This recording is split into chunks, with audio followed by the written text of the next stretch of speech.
माफ़ करना। साथियों, क्षमा करना एक बहुत ही बड़ा गुण है। एक बड़ा व्यक्ति ही क्षमा कर सकता है। जब हम माफ़ नहीं करते तो क्या करते हैं, केवल किसी को माफ़ ही तो करते हैं। तो दिनचर्या में सुबह से लेकर शाम तक हमारा किसी से वाद विवाद, मतभेद, झगड़ा तो होता रहता है। तो आप क्षमा करें। जब आप क्षमा नहीं करते तो एक नकारात्मक फोर्स लगती है हमारे शरीर में, तो उससे हम कई प्रकार की तनाव, चिंता, बीमारियां, अवसाद इत्यादि से ग्रसित हो सकते हैं। ज़रा सोचिए उस व्यक्ति के बारे में जिससे आपका वाद विवाद हुआ है। वह तो आगे बढ़ जाता है, अपने आप हंस रहा है, खेल रहा है, ना जाने कितनी प्रकार की गतिविधियां कर रहा है, तो हम ही उस नकारात्मक भाव को अपने हृदय में पालते हैं। तो क्षमा करना अत्यंत आवश्यक है।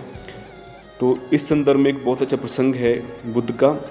एक बार बुद्ध किसी गांव से गुजर रहे थे, तो एक व्यक्ति ने उन्हें अपशब्द कहे, तो बुद्ध जरा सा मुस्कुराए और आगे चल दिए।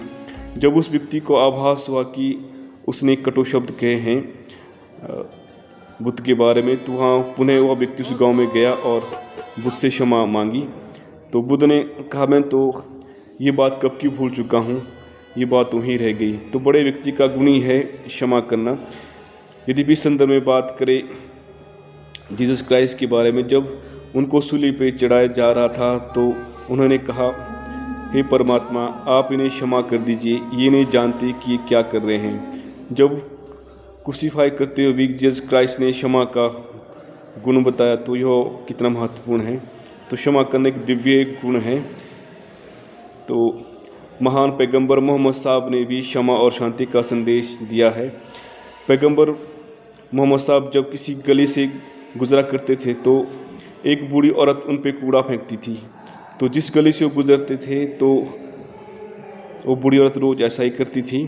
तो एक दिन उस बूढ़ी औरत ने कूड़ा नहीं फेंका, तो मोहम्मद साहब स्वयं जाकर उसके घर गए और उसका हाल चाल पूछा। तो इसी संदर्भ में यदि भी बात हम करें महाभारत काल की, योगेश्वर भगवान श्री कृष्ण ने कौरव पांडवों के बीच युद्ध न टालने के लिए केवल अंत में कुछ गांव तक देने के लिए बात सीमित कर दी थी। तो क्षमा और शांति का गुणों के बारे में समस्त प्रकार के वेदों शास्त्रों में भी, स्क्रिप्चर में भी बताया गया है। तो क्षमा करना अत्यंत आवश्यक है। तो कई बार हमें क्षमा करने में थोड़ा सा कठिन लगता है, लेकिन क्षमा करने में ही समझदारी है। तो जब आप क्षमा करते हो तो पहले आप स्वयं को शांति अनुभव करते हैं। तो क्षमा करते रहे।